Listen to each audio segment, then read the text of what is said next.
Welcome to Haunt Weekly.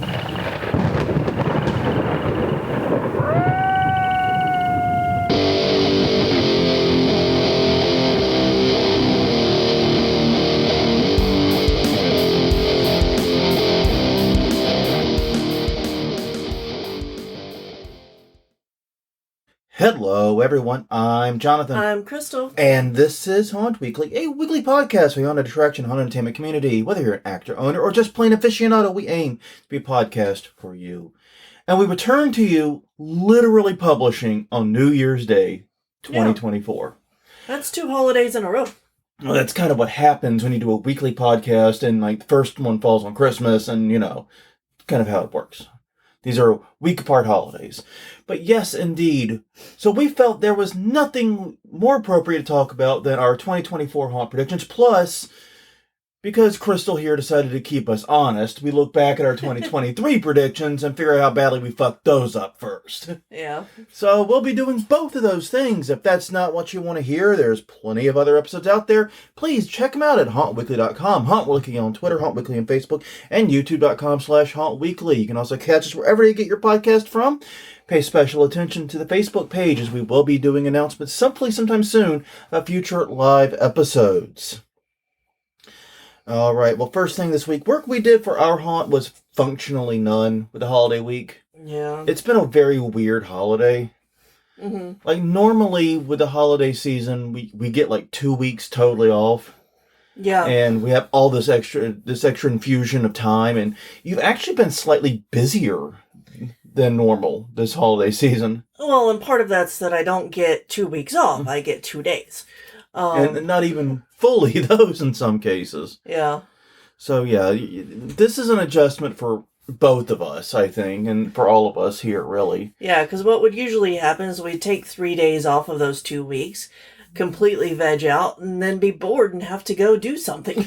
And we go do haunt work or go clean the house or whatever, and that has not happened. And not only that, we haven't had a lot of uninterrupted time off, so to speak. So, but we did want to take the holiday week and try to relax as much as possible, and that's what we've done. We mentioned last time around our our haunt-related New Year's resolution is to do work every week. Yeah. And I think that's what we're beginning tomorrow. We have Thursday, Friday and nights, Saturday day, and Sunday afternoons, pretty much every week from now until whenever that we can do stuff. And we just need to set aside an hour or two, basically, is the theory. Well, speaking of haunted attraction New Year's resolutions, we asked you what yours were, and some interesting answers definitely came up. Imaginarium Sanitarium said, try to have an agenda and stick to it so we're not scrambling mid-season. That sounds familiar. Very familiar. Greg Packard said, try to do something every day. Pete Blackwell said, every day is ambitious, by the way. Yeah, but it could just be do a sketch for your, for a design or something. Pete Blackwell, to design my scare so I don't kill myself or minimally severely injure myself. Yeah, that's a good one. That's a really good one. Yeah, you should do that for all of your actors, too. Make sure that they're not getting... Yeah, not just you, everyone. Think of everyone. And don't get into the habit of thinking, oh, they're young. Well, and not only that, but, I got told many times last season, by one of our actors, that you really should have thought of your safety when you were building your scare. It's like... Yeah, but, I was too busy thinking of all y'all. Yeah. Luckily, your scare wasn't really that dangerous. No, there were just a couple of old tiny nails. Yeah. That kept catching my costume. Yeah. That's the type of thing that sometimes, unfortunately, happens with our own scares. Like you said, we're so careful with a scare we know someone else is going to be working. Yeah. We would have, if it had been anyone else had been going into that cubbyhole, we would have sanded it, grinded it. Yeah, all of those would have been gone. It would have been super gone. And it would have been coated in rubber or something nice and smooth. Yeah. We do that for others, but you're right. We are worst and hardest on ourselves. Yeah. Perpetually. I'm willing to put myself at more risk than I am others. Yeah. Okay, well, on that note, this week's question of the week is also deeply related to the topic. What are your predictions for the haunt season in 2024? let us know. HauntWeekly.com, Haunt Weekly on Twitter, Haunt Weekly on Facebook, and YouTube.com/HauntWeekly. Leave a comment, send a message, do whatever floats your boat. We will definitely be reading it. All right, we are getting into Haunted Attraction Conference season. Mm-hmm. It is an even number episode, so it is time for us to do conference reminders. Crystal, would you like to get us started? Sure. January 23rd through the 25th in Las Vegas, it is the Halloween and Party Expo. It will be at the Mirage, and there's hundreds of vendors, must qualify as a business, not open to the public, and you go to Halloween. What do you need? You to stop moving around. HalloweenPartyExpo.com. I can't tell where my box is lit up and yours is because you're moving all over the thing. We found the one problem with using Google Sheets for this. I think we just found it live. All right. After that, February 9th through the 11th, it's HauntCon 2024 in Daytona Beach, Florida at the Hilton Daytona Beach Oceanfront. They will feature a bus tour visiting 4 haunted houses, a haunted-style luau. Mm-hmm. Now I officially know how to spell the word luau for the first time in my life. And there's a costume ball, a comedy show, and more. HauntCon.com for more information. Okay, March 7th through 10th, it's Transworld's Halloween and Attraction Show in St. Louis, Missouri at the America Center. It'll be featuring a zombie showdown challenge. I have no idea what that even is. Nope. They just got a graphic for it. Yep. Party at City Museum. Also host a Christmas show on site. HaShow, HAASHOW.com for more info. All right. Then finally this week, April 12th through the 14th, it's Fear Expo live at Owensboro, Kentucky at the Owensboro Convention Center. Free admission. They have the Ultimate Haunt Tour featuring a tour of, I believe it was 6 different haunts before the event, costume contest, and more. FearExpoLive.com. Just to give an update, we have been following, I got about 24, 25 conferences we follow. Yeah. We've been saddened by the number of cancellations for 2024 already. Yeah. So it's looking to be a rough year for haunted attraction and haunt-related conventions, but we do have some new ones coming up, including East Coast Haunters Convention, which has been announced, but unfortunately, no information is available for. That's April 25th through the 28th. It's in the Oaks, Pennsylvania, but very little information is available about it. So even though it's not officially one we were going to cover, EastCoastHauntersConvention.com for more information on that one. Be there when information goes live because we may miss it. Yeah. All right. Well, back on this week's topic. It is, as we said, we are both recording and publishing on New Year's Day, January 1st, 2024. And so we just wanted to talk about what we see happening for haunted attractions in the year 2024. It's a natural demarcation time. Screw you, Neil deGrasse Tyson. It is a special day. Cosmology is not taking everything from me. But before we look ahead, we're going to look back to unfortunately, what we predicted for all of us for 2023. So let's just kick it off. Go for it. First one. We said there'd be more haunted theme parks. Yeah, we talked about how we thought there'd be more haunts either breaking up into multiple attractions or new openings would feature multiple attractions. Doing lots of midway stuff so keep people there longer. Diversifying too along the way, yeah. And I think that came somewhat true. I don't know if it was like 2023 was a breakout year for it. Right. But I do think it is an ongoing trend. I do too. I know that at least one haunt in the area has added that, and another has plans to. So I do think that it is coming true, but we're just a little bit ahead of the curve. Yeah, and like I said, it's been a trend for years. This has been kind of the path we've been seeing the whole industry go. So in that regard, it was kind of a cheat of a prediction because you're just putting the pieces together. You're not really predicting something new, but still. You're right. We may have been a year or two early on that one. We also, when we were not a year or two early on, though, was the additional closure of more escape rooms. That definitely happened. That industry is in heavy retraction still. Yeah, and I don't think it's so much affecting as many haunted houses yet. As it is, the little strip mall ones. Yeah, and it's also, it's not affecting those that are in heavy tourist areas. No. Like, I've noticed the ones in and around the French Quarter here seem to be doing fine. Yeah. But, like, the ones that when we went to St. Louis a while back, I remember we checked and there was all these little ones in various places that didn't make sense to me for there to be one, but we actually had fun at some of them. Yeah. These were not bad escape rooms. I want to be 100% clear on that. Right. But yeah, they're not there no more. And and unfortunately that's going to be true, I think, across the industry. We also predicted more VIP style events, and in this we both mentioned like new events that were totally for, higher cost, higher expense things. We're thinking like the Vault of Souls type things, but also more VIP events at haunts, like more behind the scenes tours, and maybe some more VIP add-ons for haunts, like the bar at New Orleans Nightmare. Yeah. So that covered a lot of ground in that prediction. Yeah, we left ourselves broad on and in doing so, I think it counts. Yeah. But I think that one also isn't very impressive. I think there's still a lot of room to grow there. Yeah, definitely. And in fact, I think one of our predictions here kind of loops back around on this one a little bit. So, yeah, moving on.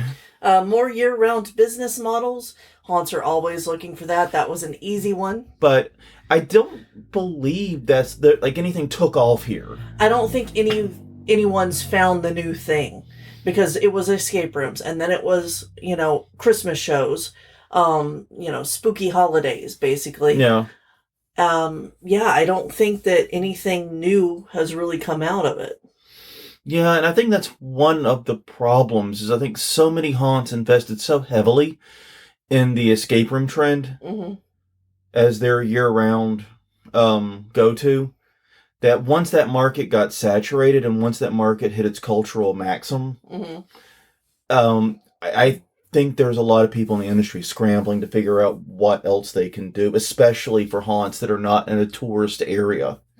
Yeah, well, and I think that a lot of haunts market their escape rooms like other escape rooms do, which I don't think is beneficial to anybody. No. Because it should be, marketed as an immersive escape experience. Not just an escape room where you solve puzzles and because there's a definite delineation between what you get in a strip mall escape room versus what you get in a haunted house. The average haunted house escape room. Yeah. I agree with that 100%. That is rough. Yeah. But yeah.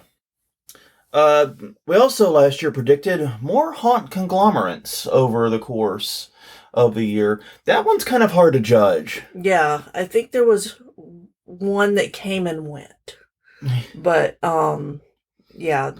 I do know more haunts have been purchased by conglomerates. I think that did happen. But, yeah, so that didn't... I don't know if that one came to fruition or not. That's a tougher one. Yeah.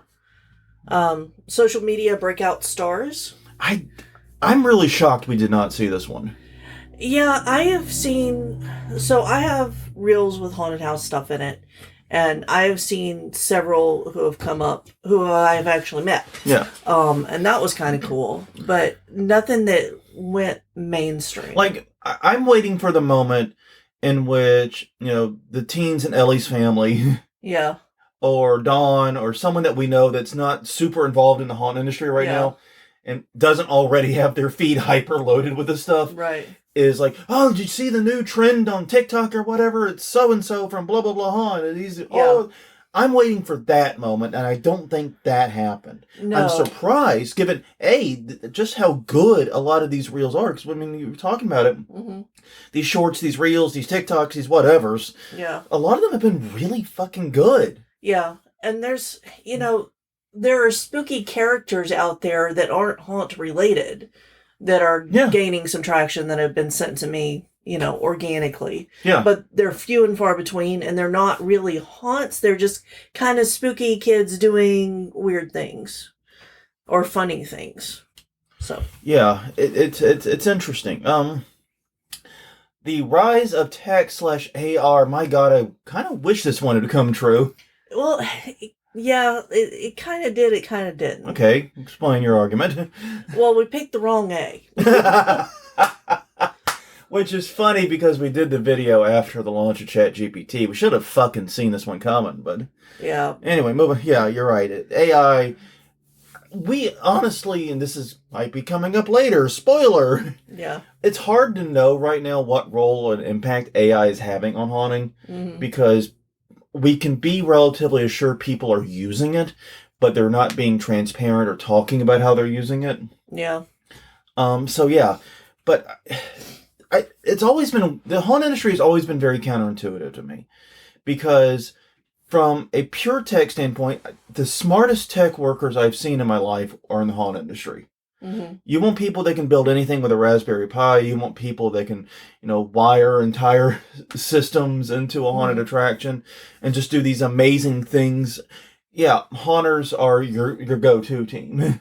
Yeah. But as far as integrating technology into the attraction, engaging with it for promotion and so forth, I mean, like, the haunted attraction websites are just famously bad. Yeah. There's no way to describe it. It's famously not our forte as an industry, is our digital presence. Yeah, which may be one of the reasons why we didn't have a social media breakout star. Yeah.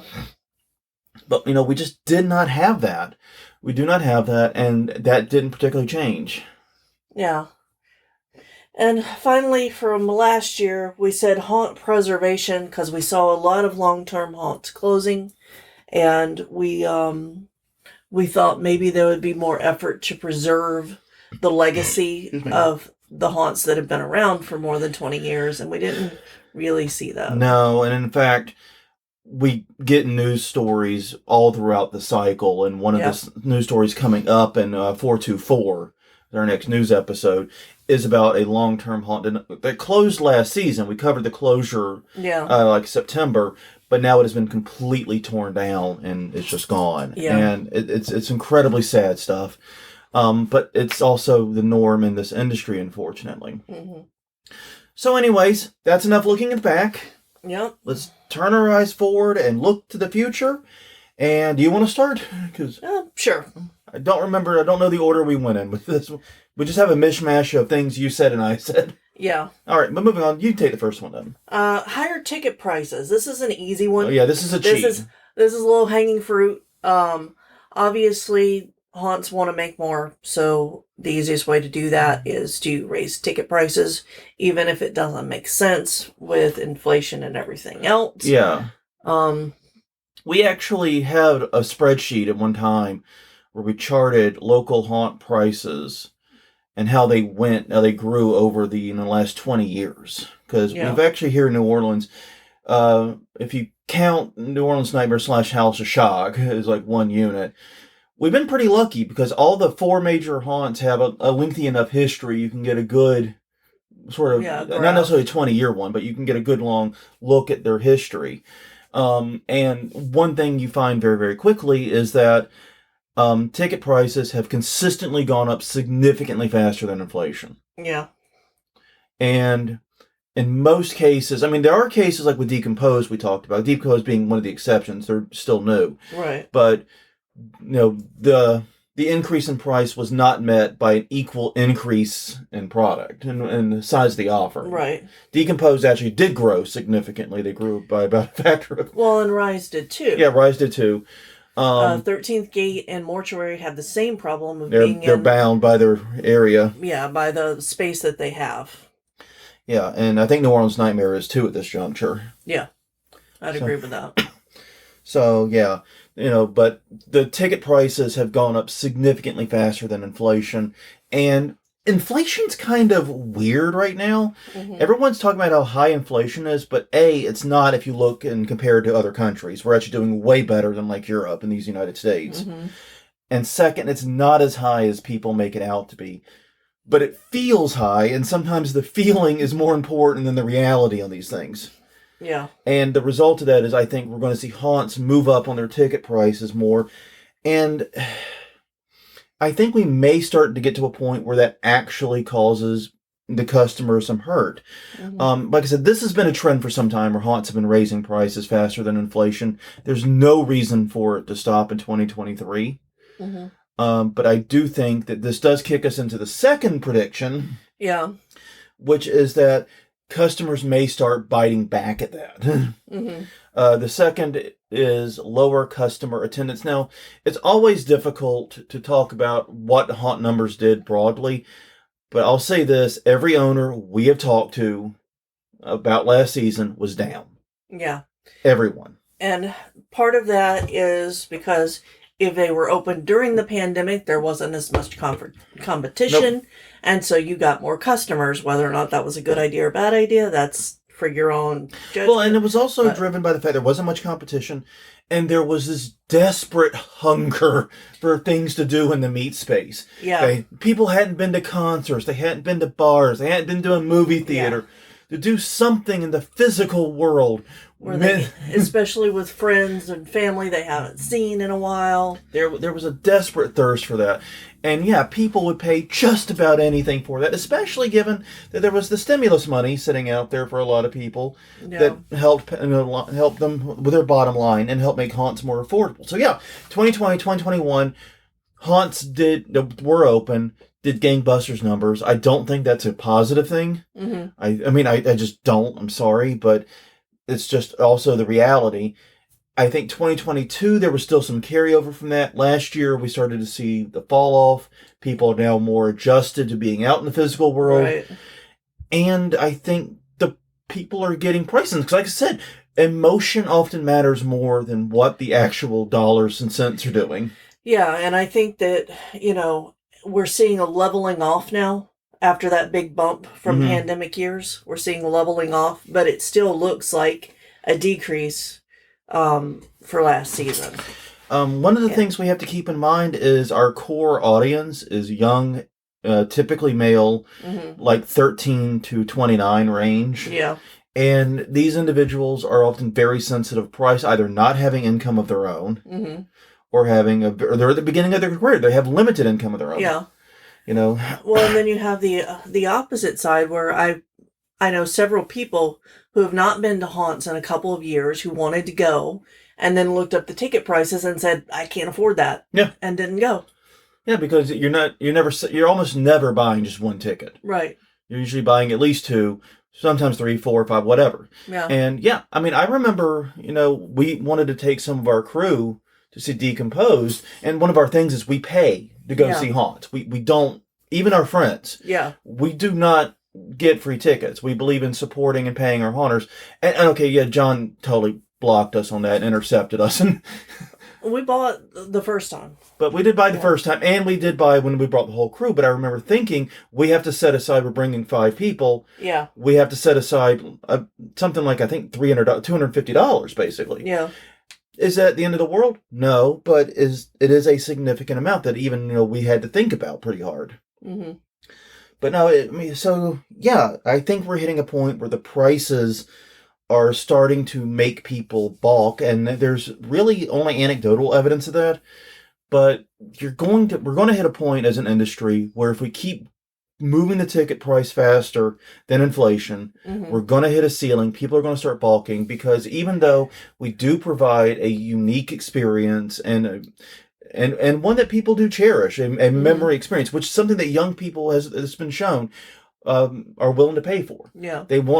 Young people today want to pay for experiences rather than things, and that is incredibly positive, and I'm so happy the kids are all right. Type moment here. Yeah. But yeah, that goodwill only gets us so far. Yeah, because haunts are also a terrible bargain for value for your buck. Yeah. In terms of like minutes of entertainment, versus per dollar, we're not a good value. No, we never have been, never will be. But no. yeah, so I do predict we're going to have another down season this year. But I'm hoping I'm wrong on that one. I would love to be wrong. Yeah. But moving on. So fewer conglomerate-owned haunts. This one actually came about not based on the list from last year, but something I had been thinking about. Because corporations are going to cut underperforming properties At some point. at some point. And it's a numbers game. I mean, they look at the bottom line. That's how every business model works. So I think that they're going to cut some of those and may prune too much. Yeah, I think this is an interesting prediction. I do think we're going to see issues where haunts where a lot of older haunts are going to struggle to hang on in the coming year or two. I do think we're going to see that.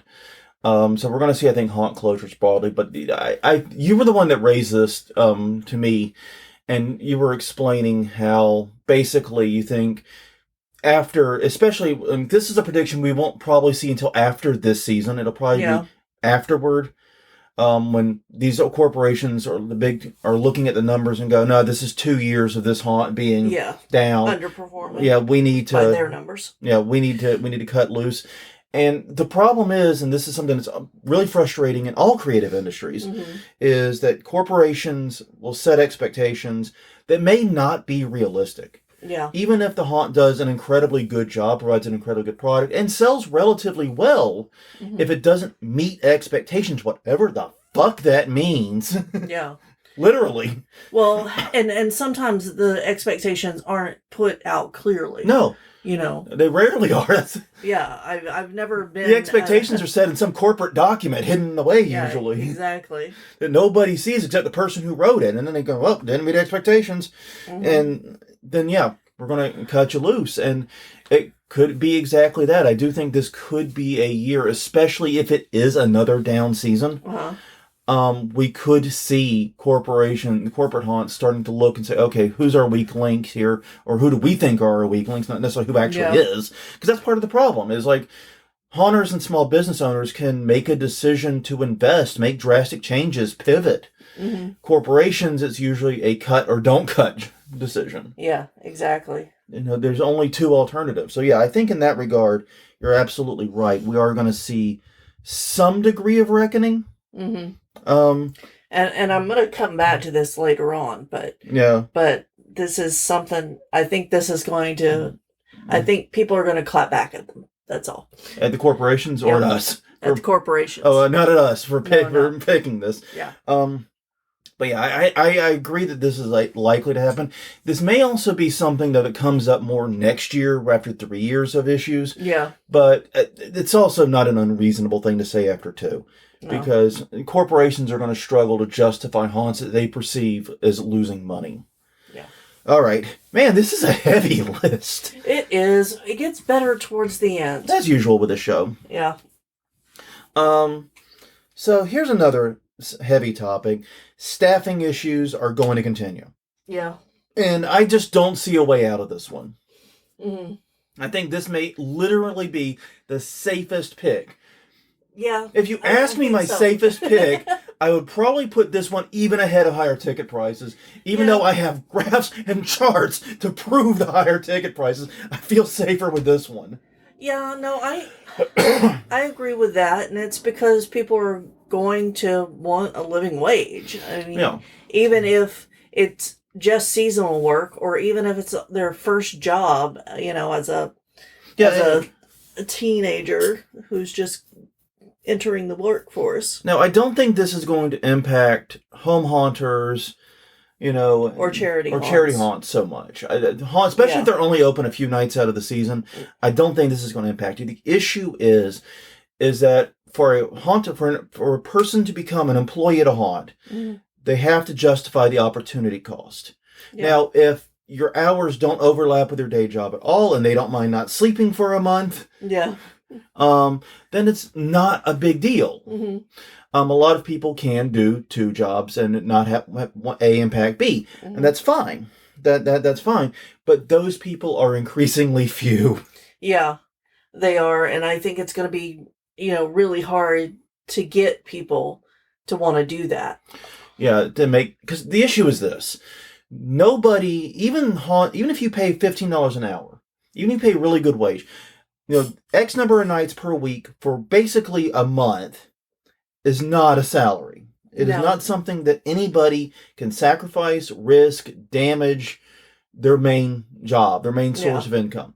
And with a lot of people doing gig economy stuff, a lot of people are working weekends and evenings anyways, like your Uber drivers, your delivery people, and so forth. They're often working Friday and Saturday night. Those are their primo hours to make money. Yeah. So your gig workers can't.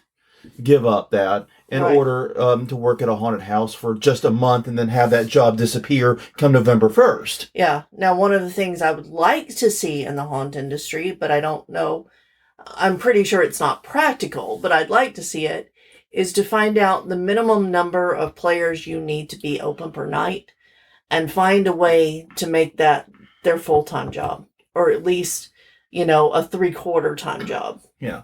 Well, one of the things I didn't put in the notes, but I've been thinking about as I've been going over these, is I think we're going to see a move in haunt design to try and get away from so many human actors. Yeah. We're going to see haunts sort of borrow from the year-round haunts, Mm-hmm. which may be staffed by 1 or 2 people. Yeah. But they're designed so that the person going through gets a lot of touches and interactions and human-driven scares, but it's just 1 or 2 people doing it. Yeah, and they don't even have to be seen for some of those scares. No. That way they don't look like it's the same person in the same place. Exactly. So yeah, I think that's something. So that's maybe a bonus prediction. But I don't know if you're actually going to see that in 2023. If it's going to be something that's more gradual, because I do think we're going to see more emphasis on that. Because paying and recruiting and paying haunt actors is for most haunts the biggest expense. Yeah. For most pro haunts, it is the single biggest expense and single biggest problem. Mm-hmm.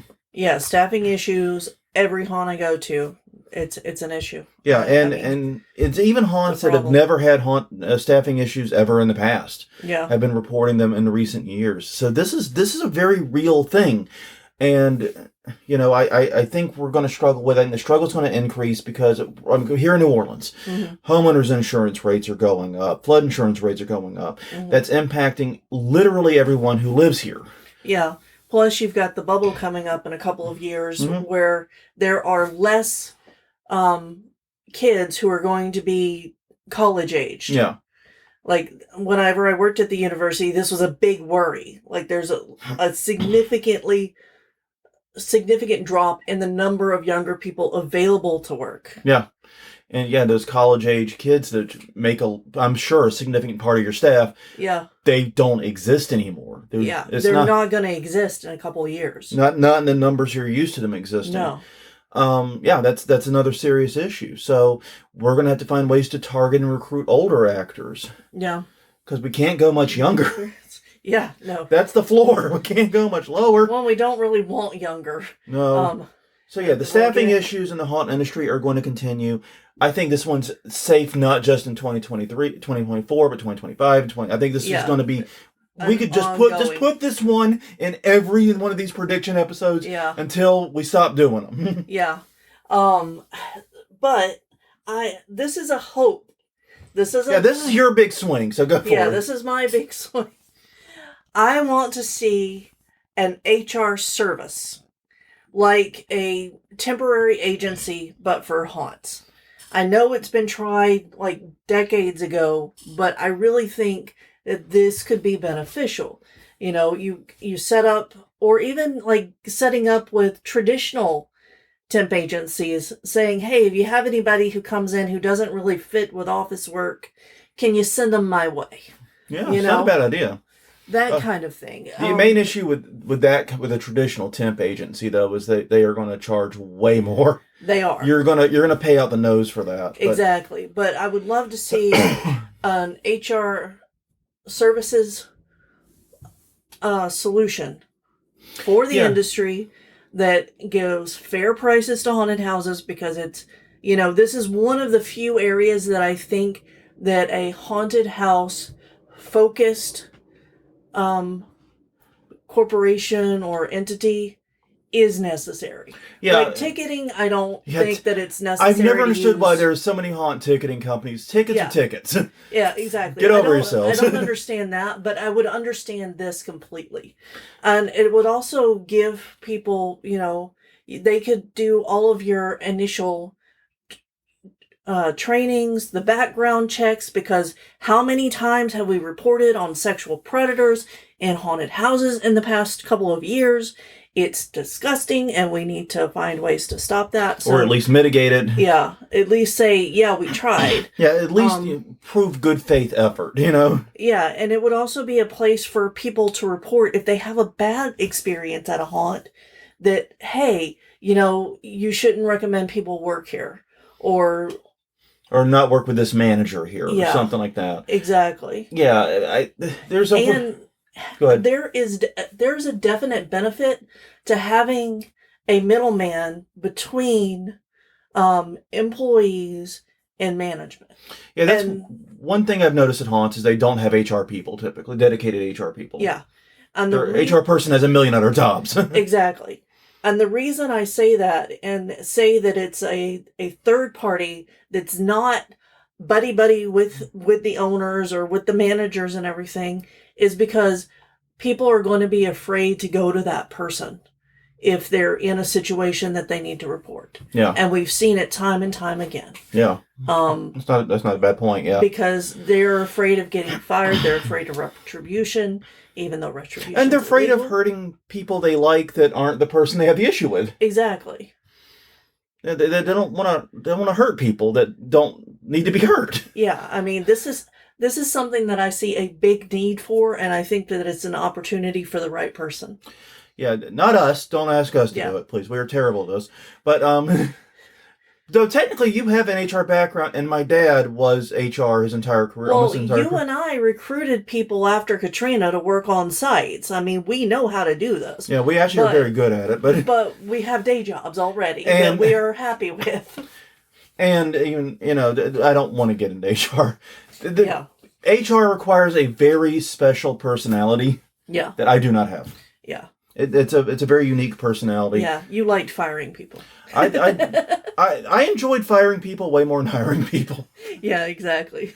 I was very good at the firing part. Yeah, no, I like interviewing people and figuring out what their strengths are and then helping them reach their goals. That's what I liked about it. But regardless, I do think this would be something great to see arise in 2024. I think this would be an awesome thing. Yeah. This idea of an industry-wide, and like you said, this is one of the few areas where we are unique enough, weird enough, that even though we're a small industry, having a specialized solution makes sense. Yeah, and you could have, it can be done remotely. You could do initial interviews of, this haunt's looking for this type of person, they have these qualities for an actor.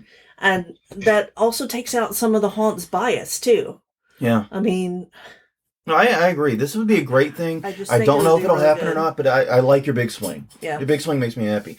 Okay, I also think coming up is going to be an increase in home haunting. Basically... We were just talking about how the haunt industry is getting more and more expensive for customers. And I think one of the ways there's going to be pushback against that is an increase in home haunting. And supposedly we've already kind of seen that in some environments, like a lot of people talk about Los Angeles being very, very home haunt heavy, in part because it is so difficult and expensive to go to a regular haunt. Yeah. At least in part, it's not the sole reason. It also doesn't help that you have all those Hollywood people there. Yeah, they've had that for a long time. Yeah, they have. But we have seen more stories about places in Florida who have home haunts and including in places that have a large number of pro haunts, like the Orlando area, for example. Exactly. Which is surprising. So and here's the thing that I think is really changing, and I was noticing this as we were touring through Home Depot and Lowe's and other places. Like before during season last year. This has been happening the past couple of years. Just how baller the prosumer market has gotten. Yeah. Like you can buy a 12-foot skeleton pretty much year round if you can if it's in stock. You can buy it year round and it's reasonably affordable. We would have one if we had a place to store the fucker. Well, we've talked about it and we've talked about why we don't. Yeah, I know. There are other reasons, admittedly, but yeah. And part of the reason is that it's so easy for people to get, and we've seen so many in our neighborhood that it wouldn't make us special. Yeah. That's why we don't do it personally. But there is but the prosumer market is very strong. Yeah. And it's never been easier to find information about how to build a haunt and how to do various things in a Right. haunt. I mean, it just gets more and more accessible each year, and I think especially as there's this push upward in ticket prices Mm-hmm. and many people feeling excluded from the pro haunt market, Yeah. we're going to see this growth in home haunting. I think it's going to lead more people to visit home haunts and more people to set up home haunts. Now, I don't know if this is going to lead to more people decorating or not, Yeah. because decorating seems kind of weirdly cyclical. Yeah. Well, and I don't know. I have seen in the market more gothic aesthetic decorations, but that's just for, people to go and buy year round. Yeah. That's just but for decorating itself, I don't think that a lot of people do both a home haunt and a decoration. Yeah. I think you usually pick one or the other. We're weird. But we're gonna see, though, I think more people getting involved in this, doing yard walkthroughs, doing home haunting, whatever. And I'm hopeful for that. It's gonna be a lot of fun, I think. So yeah, hopefully that one comes true. Yeah, and so in the fallback from the conglomerates, and the rise of them, I see an increase in mid-tier haunts, and I'm saying it this year for a very specific reason. Corporate real estate has taken a nosedive. Yeah, corporate real estate has done the exact opposite of what residential has done. Yeah, so retail real estate, it's a buyer's season right now. And I could see someone who was like, has more money than they need for a home haunt, but less money than a giant pro haunt going in on a retail space. I think that would be great. I would love to be able to see the first full mall buyout. Now that's going to be a giant one. I'm talking about little mom and pop stores that unfortunately closed because they couldn't stay open during the pandemic, and are now have been on the market for a couple of years and are available. Yeah, I mean, even within half a mile of our home, even though the actual old Ace Hardware is now being rented, the units next to it are still largely vacant. Yeah. And could still make a decent mid-size haunted attraction. Yeah. Well, and that's it, is that we see a lot of real estate that's available commercially, and it stays on the market forever. Yeah. Like the old Kmart just sold this year and is becoming storage. Yeah, a self-storage place. Yeah. Which is sad. I hate seeing more of those go up. I really do. Yeah, how much fucking self-storage do you really need? I know why they go up. Yeah. They're incredibly cheap to set up and even cheaper to run. Yeah. I get it, but Jesus Christ, come on, guys. Yeah. It's like there was this weird building boom in our area where like 14 different kidney dialysis places were built inside seemingly a year. Yeah, and it's like there's not that many people on kidney dialysis. I hate to tell you. Yeah, but we know what how they actually are making their money, and it's not off the actual people. No. It's a very bizarre, and especially in these United States, it's very bizarre to have something that actually is truly universal government-run healthcare. Yeah. For one very specific thing. Yep, and you can get paid for it if you open up. So anyways, but yeah, I think we're going to see a rise in mid-tier homes. I don't. I know. We've discussed this. I think you're absolutely right, and I back you 100% on the on what retail, what the market is doing as far as commercial versus residential property. But I think the issues, there are other issues, including fire code compliance, the staffing issues we just mentioned. I think those issues hit the mid-tier haunts and the upstart haunts so much harder than established ones that I can't see a major uptick. I hope I'm wrong, but yeah, I think you're completely right. If you've been wanting to open one of these haunts and all you've been missing is the real estate, is the place to do it, you're not going to get much of a better chance. Yeah.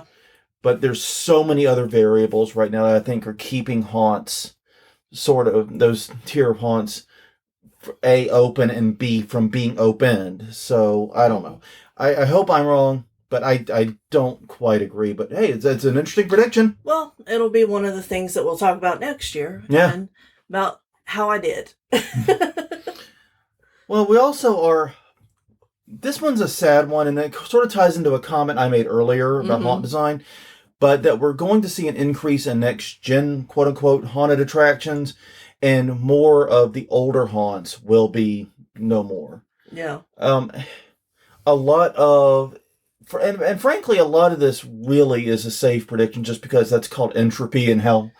Well, it's called, people are getting older, so they're going to close, and the younger generation are going to want to, fill in the place that they love. Because one of the things we've learned in researching haunts that made it past a certain point is once you get past 25 years, the most likely reason you're going to close is going to be because the owner retired or resigned, and there was no one there to fill the shoes.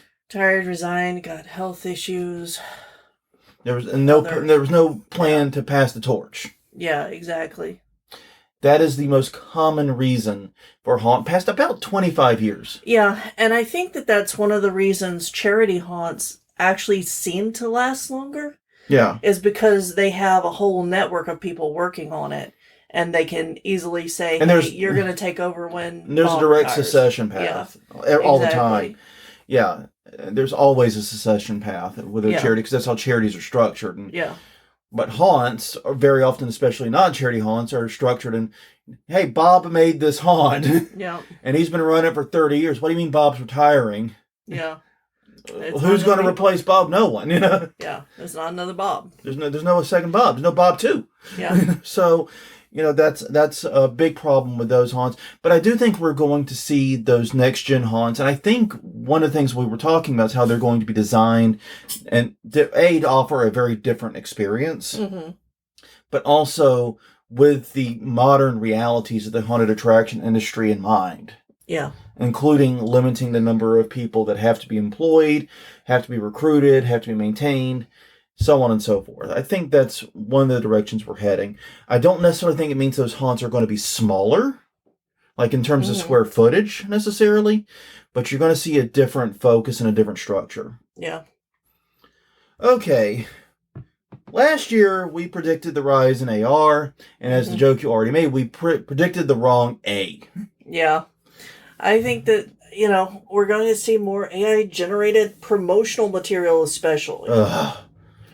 Because, we've talked about how haunts will go and get promo materials and videos from stock video places and just pay for it and use it and not use the actual character. Yeah. And it's annoying. It is. The thing about it is we did an episode a while back about AI and haunting where we try to sort of guess some of the ways AI might be used by haunting. The promo material is definitely one of the obvious ones. You need images. You need videos. Yeah. You need copy. They always look a little bit creepy anyway because they never get it quite right. Yeah. AI-generated material can be... I can see why it would be appealing to some owners because rather than paying, like you said, for the stock footage... Rather than paying a photographer to come in and do a shoot with your actors, having to pay the actors and do all this and set it up, just go to whatever, text-to-image system you find, go beep, boop, boop, boop, and generate good enough, I guess, for your work. Like I said, I don't think you're going to get... AI does not generate the best results. No, and here's the thing. I don't think that the small home or charity haunts are going to use this technology. No. I think it's going to be the more corporate owned and minded ones. And a good example here is the 13th floor. We commented this season and last season about how the marketing material for New Orleans Nightmare had zero bearing on what was actually in the haunt. Yeah. I didn't recognize any of the haunted attractions they said were there as being part of New Orleans Nightmare. It did not. No. There was no, and you can tell there's this huge disconnect between the marketing team and the boots on the ground building the haunt. Yeah. They clearly would not recognize each other at the holiday party. You know what I mean? Yeah. It's totally different. So I could totally see companies like that, or even like large independent haunts, since they already have that disconnect between the marketing and the experience, just doing AI, at least having AI generated, images. That said, I do think we are going to see an increase in the use of AI.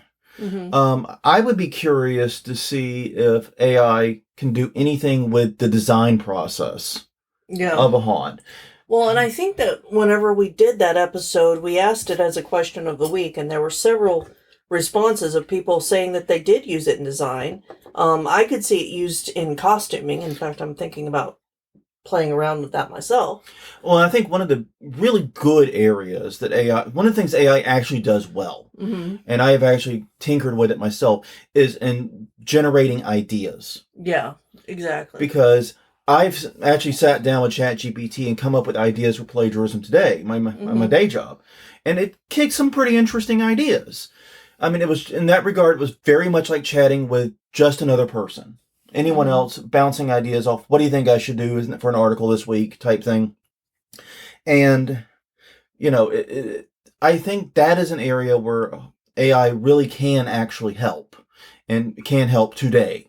But I think whenever you go from it helping you get the ideas to helping you execute the ideas, that's when AI really starts to struggle and does not produce the best work. It produces very fast and cheap work. But if you want the best quality work, there's no substitute for a human, at least not yet. But yeah, I would be very interested to see ways, and that's something we might want to come back to now that over a year has passed, and to talk more about ways AI can be used in hauntings. The way AI is used in general has changed a great deal. Yeah, so if you do use AI heavily, contact us, let us know for a possible future episode. All right. And finally, this is kind of my bigger swing one here. I would like to see more events targeting older adults. This would include events that feature alcohol or possibly marijuana in states where it's legal. But center around more mature themes. And because the reason I would love to see this is, haunted attractions have been around long enough that they can actually ride a nostalgia wave. If your haunt has been around more than 20 years, you automatically have a nostalgia wave constantly behind you of people that knew you 20 years ago and remember you and associate that with a younger, simpler, better time for them and would love just to relive it again and might be willing to pay through the nose for some of that. So you have a built-in nostalgia wave there.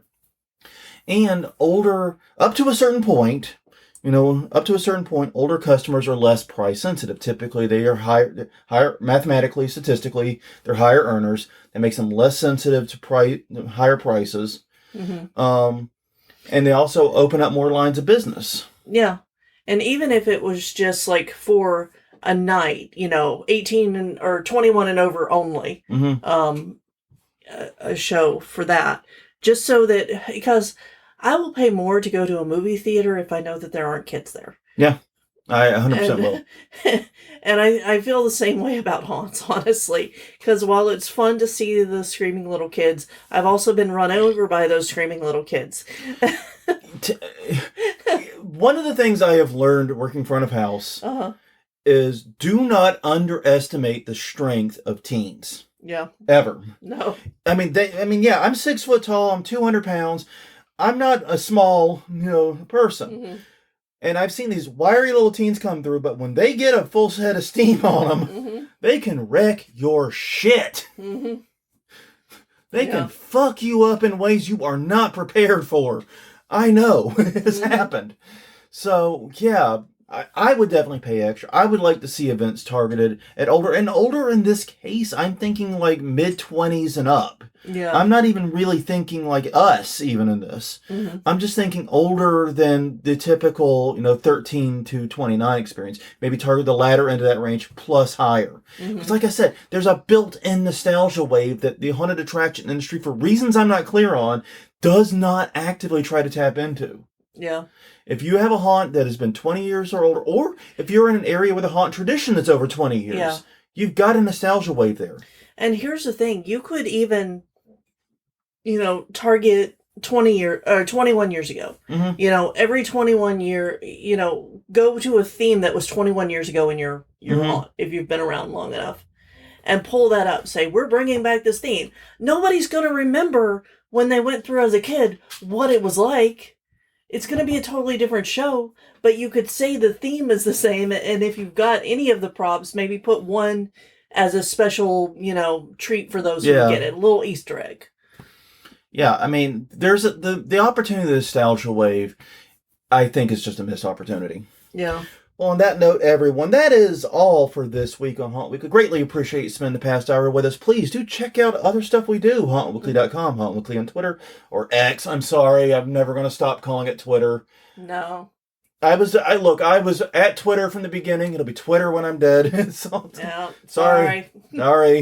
Haunt Weekly on Facebook and YouTube.com/Haunt Weekly is the YouTube channel. Leave a comment, find another episode, enjoy more Haunt Weekly goodness. So until next time, I'm Jonathan. I'm Crystal. And we will see you all next week as we continue the march through 2024.